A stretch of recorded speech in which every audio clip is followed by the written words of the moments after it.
Indonesian-Australian relations are often in the news for the reasons of politics and diplomacy, but the economic relation is important too. That's right. Thomas Lembong is the chairman of the Indonesia Investment Coordinating Board and former Minister of Trade. He's currently visiting Australia. He joins us now along with economist Tim Harcourt. Good morning to you both. Thank you very much for joining us.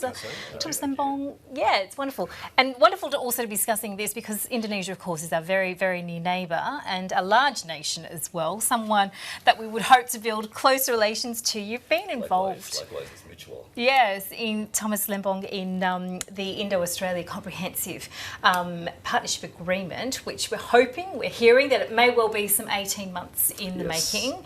What do you see as being the key factors in developing our closer economic ties? Well, thanks first of all for having me, Miriam and Andrew. As you mentioned, the news flow between the two countries has tended to be dominated by issues like boat people or the cattle and beef trade, and yet, especially on a forward-looking basis, there's so much more we ought to be doing together, right? There's tremendous opportunities in tourism or already a lot of activity in the education and healthcare space, but again, it ought to be fostered. When, as Trade Minister, I launched the trade agreement process, what you mentioned just now, the Comprehensive Economic Partnership Agreement with then Trade Minister Andrew Robb, subsequently with current Trade Minister Steve Chilbo. We really want to have a big focus on the services sector, which would cover things like tourism, but even fun things like culinary and fashions, right? So your Foreign Minister, Julie Bishop, idea of fashion diplomacy really hits the spot in my view. Let's talk about the more fun stuff, not necessarily just beef and cattle, for example. Tim, let's just put this in context. Of course, we've just had the Singaporean Prime Minister on our shores talking up that very close relationship that we have, certainly economically, and the trade that's important between the two countries. Do you find it a little odd? And of course, we know about China and the opportunities in India. Is it odd, given the proximity of Indonesia, that trade is not greater and economic cooperation between the two countries is not greater? It is amazing, because Indonesia's been our first trading partner back to when Aboriginal people in Arnhem Land traded with people in Makassar, so it's very long-standing. And Indonesia's a significant economy. It's a G20 economy. It's very important on the world stage. What I noticed when I went to Jakarta recently was you had great partnerships between Telstra and Telecom Indonesia, using the great Indonesian telecom networks. Blackmores, the health supplements company, with Cowbay, which is the big pharmacy in Indonesia. So I think the large urban middle class in Indonesia and the overall strength of the modern Indonesian economy means we'll see more, but we do have a long way to go. I do note in some of the figures that I've seen, Thomas, in recent years, say the last 10 years, we've actually seen a decline in the Australian businesses that are setting themselves up and operating in Indonesia. Some point to perhaps obstacles and challenges around bureaucracy and also perhaps corruption. Oh, absolutely. So are those also critical issues that we need to address? That was one of the reasons that the people of Indonesia voted in a very reformist president like Jokowi. I think not just international investors, but we ourselves, domestic investors, are getting sick and tired of the excessive bureaucracy, the corruption, and I believe we've already had tremendous changes, tremendous reforms in just the first 2 years of President Jokowi's 5-year term. But we would admit that we've just gotten started. But again, when you're investing or you're deciding where to go next, you wanna go with the trend. Right, and definitely the trend now is positive, which we would admit may not have been the case previously.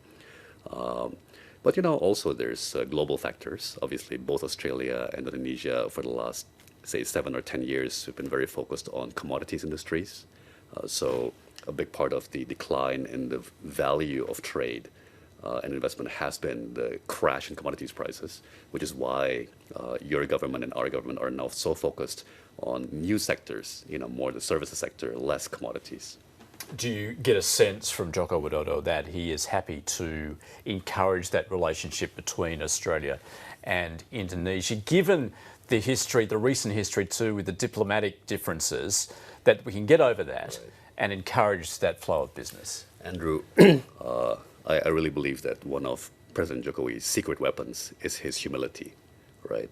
And for example, it makes possible a remarkable degree of honesty about our own problems, our own challenges, which I think is the first step towards addressing them, is admitting that we have them. But number two, he's refreshingly ego-free, right? He sees the genuine warmth between the two societies at a people-to-people level, right? He sees the clear potential. He's a lifelong businessman, as many of you know. And so he's very focused on what can we do? What can we do together concretely to mutual benefit and to mutual fun, right? It should be fun, it should be refreshing, it should be great. Again, we want, I think both sides want to go at this with a big-hearted spirit of partnership. He's coming to Indonesia in about 3 weeks' time for a state visit. It's potentially a very historic moment. Again, underneath the two heads of state, the ministers, the cabinet, we're all gearing up to go. And we think it's going to be very exciting over the next 2 or 3 years. Very big opportunities. In terms of building this relationship, though, Tim, are there things that Australia could be doing better as well? Because I also note that there's a bit of a climate currently politically in terms of perhaps being more protectionist with what we're doing, concerns around Australian jobs and holding on to those. So are there things that we could be doing better to foster this relationship? I think that's right. I mean, despite beef, barley and boats, there's over 2,000 Australian companies who've stuck the course in Indonesia. And when you look at the labour market, as Australia's opened up its economy under the Hawke-Keating reforms that Thomas and I were talking about earlier, wages for workers working for exporting companies are 60% higher than non-exporters. So opening up to Indonesia, to China, to India has actually provided better wages and conditions for the Australian worker and indeed for the average Indonesian. So I think economists have a responsibility to tell that story and not be, overrun by the Trump rhetoric against globalisation. How close and realistic is a free trade agreement between the two countries? And you spoke earlier about the recognition for corruption obviously being an issue that has to be dealt with in Indonesia before, I guess, Australian businesses feel comfortable. What other issues need to be addressed before that free trade agreement comes about? Well, first, happy to report that we've had the first round of negotiations between the two negotiating teams just a couple of weeks ago, and it went very well. So from my perspective, completion of the Comprehensive Economic Partnership Agreement between the two countries by end of next year is still on track. Now, in terms of what we both need to do, certainly on the Indonesian side, it's going to be a journey, right? Not everything is going to be fixed overnight, but the partnership agreement is about setting a realistic path, right? That many things will be achieved over a period of time, right? Within 1 year, within 3 years, within 5 years. And it is about raising our standards, raising Indonesia's standards up towards Australia's level, right?